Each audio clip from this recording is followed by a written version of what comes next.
салом бинандагони арҷманди барномаи хабарию таҳлили ахбори озодӣ. имрӯз ҷумъа 20 июн аст. ин барнома бо иттифоқи ҳамкорон дар тоҷикистон ва Прага таҳия шудааст. ҳоло бо мавзӯъҳои асосии нашр шинос шавед. сухангӯи Кохи Сафед гуфт, президент Доналд Трамп дар масъалаи ширкати эҳтимолии Иёлоти Муттаҳидаи Амрико дар ҷанги зидди Эрон дар 2 ҳафтаи оянда тасмим мегирад. با آن اساس که شانسی جدی مذاکرات با ایران وجود دارد و آن میتواند در آینده نزدیک برپا شود یا نشود، من هم قرارم را در 2 هفته دیگر قبول میکنم که به جنگ همراه شوم یا نه. یک مادر با 3 فرزند که از ایران به دوشنبه برگشته است نقل کرد که سفر زمینی او و 10 دیگر تاجیکان 3 شبانه روز طول کشید. تصادف بود یا قصاصگیری رقیبان؟ در خوجند طربخانه معروف به کام آتش رفت. مقامات هنوز شرحی ندادند. وزیر کارهای خارجی عباس عراقچی گفت تا زمانی که حمله‌های اسرائیل بالای ایران ادامه دارند، کشورش با ایالات متحده آمریکا سر میز گفت و شنید نمیشیند. با این وجود که ایالات متحده آمریکا در حمله‌ها بالای ایران اشتراک نمیکند، عراقچی واشنگتن را در کمک به اسرائیل گناهکار کرده است. این زمان مطبوعات خبر می‌دهد که واشنگتن و تهران با هم تماس‌های غیر رسمی برپا کردند. از جمله خبرگزاری ریترز امروز با تکیه به منبع‌هایش گفت که عراقچی با نماینده ویژه ایالات متحده آمریکا استیون ویتکوف صحبت‌های تلفنی انجام داده است. اینچنین امروز در ژنو قرار است گفتگوی رهبران وزارت‌های خارجه ایران و بریتانیا، فرانسه و آلمان برپا شود. تفصیلات دیگری روز 8 نیزا در مطلب از همکارم محمد وفا رضازاده. امروز روز 8 جنگ اسرائیل و ایران است. اتحاد اروپا اخیراً گفت که خواستار سر میز گفت و شنید برگردانیدن تهران می باشد و در واشنگتن پرزیدنت دونالد ترامپ گفت که در دوام 2 هفته دیگر خواهد گفت که آیا آمریکا در پهلوی اسرائیل وارد این جنگ می شود یا نه. در همین حال پرتاب‌های موشک‌ها از هر دو طرف و کشورهای درگیر شب 20 ایون هم ادامه داشت. بنا به نوارهای ویدیویی کاربران، روز 20 ایون در پی حمله‌های موشکی ایران، استقامتگاه‌ها در محله‌های جنوبی اسرائیل آسیب جدی دیدند. آژانس نیمه تیوی اسرائیلی مگن دیوید آدام خبر داد که صبح بر وقت روز جمعه در حمله‌های موشکی ایران دست کم 6 ساکن جنوب اسرائیل مجروح شدند. خدمات یاری اضطراری در جای آوارها مجروح شدگان احتمالی دیگر را جستجو دارد. نخست وزیر بنیامین نتانیاهو در یک صحبت تلویزیونی گفت که اسرائیل توان اصابت به همه مؤسسه‌های هسته‌ای را دارد، ولی عین زمان افزود همه گونه یاری دیگر هم مورد استقبال خواهد بود. اسرائیل میگوید محو امکانیت ایران برای دستیابی به سلاح هسته‌ای هدف اساسی آن است و یکی از آنها مؤسسه غنیسازی اورانیوم فاردو می باشد. این مؤسسه در زیر کوهها پنهان است و دسترسی اسرائیل به آن سخت می باشد. متخصصان می گویند با این کارخانه زیرزمینی تنها با بمب‌های نفوذکننده ساخت آمریکا می توان ضربه زد. خبرگزاری تسنیم ایران روز 20 ایون از قول سپاه پاسداران انقلاب اسلامی گفت که دیروز یک قرارگاه مرکزی حربی و جاسوسی اسرائیل را در نزدیکی مرکز طبی ساراک اسرائیل هدف قرار داد. این بیمارستان در جنوب اسرائیل در شهری برشیبه واقع است. اسرائیل گفت که روز 19 ایون هدف‌های هسته‌ای در ایران از جمله نتنز و اصفهان را ضربه زده است. اسرائیل گفت که کارخانه بوشهر یگانه کارخانه هسته‌ای عمل کننده ایران را ضربه زده است، ولی دیرتر این اظهارات را پاک کرد. کاخ سفید گفت که پرزیدنت دونالد ترامپ در دوام 2 هفته قرار شده درباره شرکت مستقیم آمریکا در نزدای اسرائیل و ایران اعلام می‌کند. کارولین لیویت سخنگوی کاخ سفید روز 19 ایون هنگام قرائت پیام ترامپ به مطبوعات گفت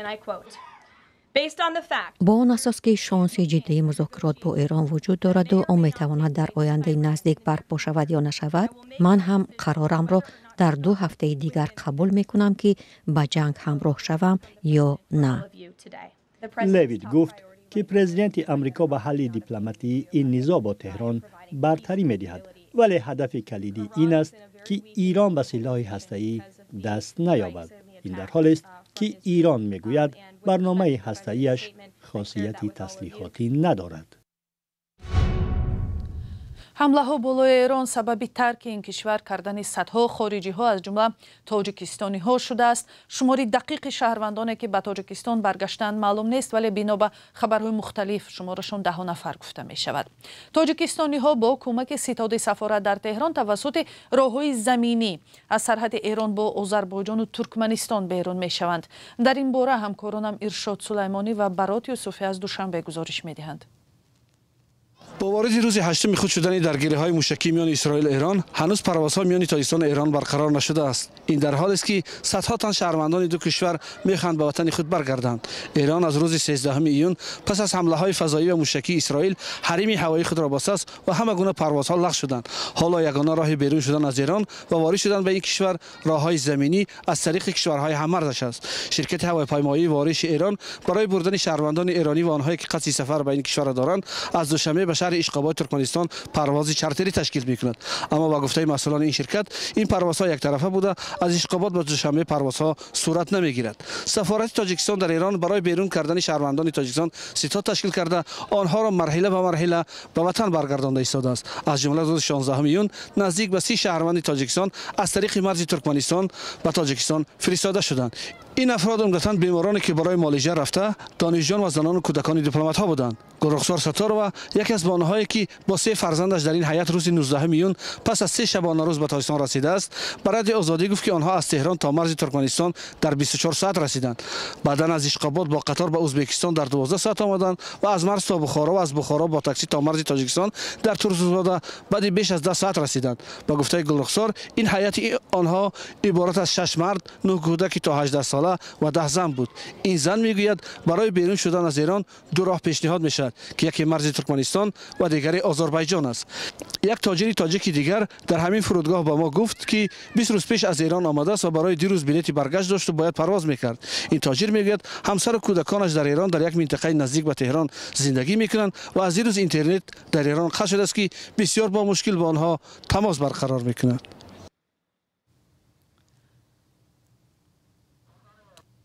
حادثه تصادفی بود، نتیجه رقابت افراد منفعتدار یا به احتیاطی. یک روز بعد سوختار در یک طربخانه معروف شهر خوجند هم مقامات این موضوع را رسما شرح ندادند. معلوم نیست رستورانی که آن را با نام کشتی تیمور ملیک میشناختند با چه سبب در پی سوختار 19 ایون پررنابود شده است.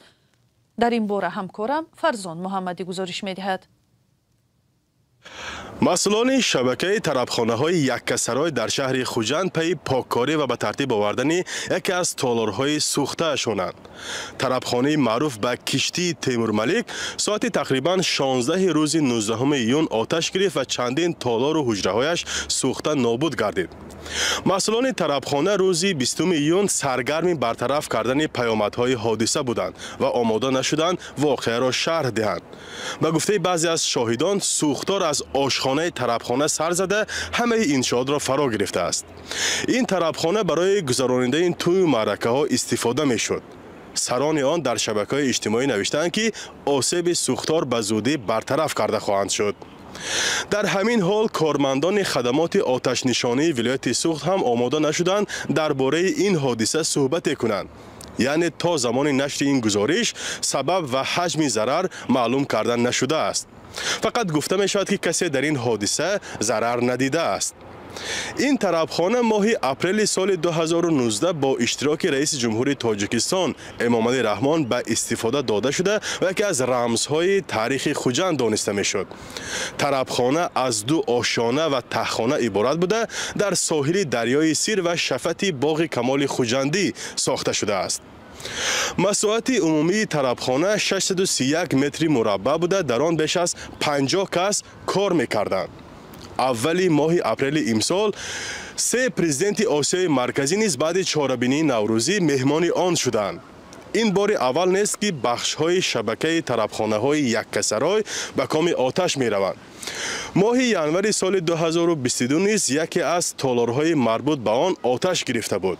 مسئولان وزارت کارهای داخلی آن وقت گفته بودند که طربخانه یککسرای در دوشنبه به سبب بی‌نظارت گذاشتن کاندیسیونر سوخته است.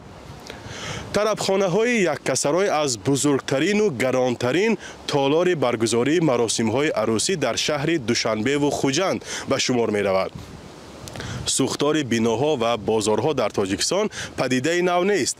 мақомот бештаре аз ин ҳодисаҳоро ба риоя накардани қоидаҳои бехатарӣ ё расиши кӯтоҳи ноқилҳо рабт дода, баъзеро амали барқасона гуфтаанд. фарзо муҳаммадӣ, Радиои Озодӣ, шаҳри Хуҷанд. 3 моҳ пас аз ҳамлаҳои сахти лавзӣ дар интернет ба як хонаводаи зодаи Тоҷикистон ки мақомоти Татаристон ба онҳо имтиёзи хонахарӣ додаанд, сарварии ноила боздошт шудааст. Муҳиддин Холзодаро Кумитаи тафтишоти Русия бо гумони талош барои гирифтани имтиёз аз роҳи қаллобӣ боздошт намуд. ҳамкорам Тоҳири Сафар ин мавзӯъро пайгирӣ кард ва қабл аз барнома аз ӯ дар бораи ҷузъиёти хабар пурсидам. моҷарои тақдими хона аз он ҷо шурӯъ шуд ки ҳукумати шаҳри Нижнекамск дар Татаристон ба хонаводаи Муҳиддин Холзода ва ҳамсараш Малика Тоирова ки 4 фарзанд доранд خانه هدیه کرد. اگرچه آنها زاده تاجیکستان هستند اما شهروندی روسیه را دارند. عکس تقدیم سرتیفیکات خرید خانه ارزان از دست رامیل مولین شهردار نیژنیکامسک در اینترنت با خشم و انتقاد گسترده شهروندان روسیه روبرو شد. آنها میگفتند عائله تاجیک سزاوار گرفتن امتیاز نیست یا مقامات روسیه خودی ها را مانده به بیگانه ها خانه میدهند. کمک حکومت تاتارستان فقط این بود که خانواده تاجیک هنگام خرید خانه 35% آن را ارزانتر به دست می آورد. بعدی هیاهو در اینترنت الکساندر باستریکین رئیس کمیته تفتیشات روسیه که از سیاستمداران مهاجر ستیز نامیده می شود از مقامات انتظامی خواست قضیه را تفتیش کنند که تا کجا قانونی است. او گفته بود مردم احتیاجمند خانه از حساب مردم تجاری سالهای دراز در نوبتند ولی قرار دادن خانه به فایده عائله حل شده است که در گذشته مهاجر بود. ظاهرا زیر این فشار رهبری بلندپایه مقامات انتظامی و تفتیش قرار درباره تقدیم خانه به خانواده مهاجران تاجیک سر کردند. محیدین خالزاده از 11 سالگیش در روسیه زندگی می‌کرده است و با همسر و فرزندانش هم شهروندان روسیه بودند و ظاهرا هیچ تصور هم نمی‌کردند که کمک حکومت تاتارستان به سرشان یک بلا می‌آورد. و سوال دیگر از همکارم درباره سبب‌های این گونه عملکرد مقامات روسیه بود که چرا در مسئله کمک به مهاجران حساسیت نشان می‌دهند؟ این اولین بار نیست که زادگان تاجیکستان و شهروند روسیه با سبب گرفتن امتیاز و یا خانه مورد پیگرد قرار می‌گیرند. ماه فوریه همین سال کمیته تفتیشات روسیه مأموریت حکومت ناحیه میتیشی را به جوابگری کشید که به خانواده تهمینه سمدووا و رمضان رحیموف والدان 7 فرزند خانه تقدیم کرده بودند. بعداً بعضی مادر این خانواده با اتهام قصد جنایت و یا آمادگی به جنایت و یا تقلبکاری پرونده باز کردند.